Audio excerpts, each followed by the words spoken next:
দুপুরে কি খেলাম সেটা নিয়েই থাকছে আজকের ভিডিও। প্রথমেই ভাত, তার সাথে ছিল বেশ অনেকটা পরিমাণে স্যালাড আর লেবু। স্যালাড খেতে আমার খুবই ভালো লাগে, কিন্তু এই কয়েকটা দিন আমি খেতে পারিনি, ছিল না বাড়িতে। ডাঁটার চচ্চড়িতে প্রথমে খেলাম, তারপরেই ছিল ডিমের ভুনা। ডিম, আলু, পেঁয়াজ দিয়ে, লঙ্কা দিয়ে এটা করা হয়।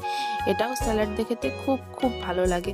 গাজর একটু মাঝে মাঝে আমি খাচ্ছিলাম। তারপরেই ছিল আজকে শোস্টপার চিকেন কষা। চিকেনটা খেতে দারুণ দারুণ হয়েছিল, অল্প তেল মশলাতে আমি বানিয়েছিলাম।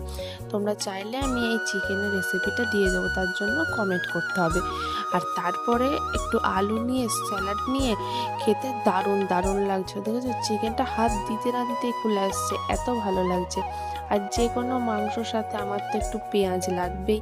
পেঁয়াজ না হলে মানে আমি জাস্ট ভাবতেও পারি না, এমন আমার কাঁচা পেঁয়াজ খেতে ভালো লাগে। আর শেষে লেগ পিসে একটা পারফেক্ট বাইট দিয়ে আজকের খাওয়াটা শেষ করলাম।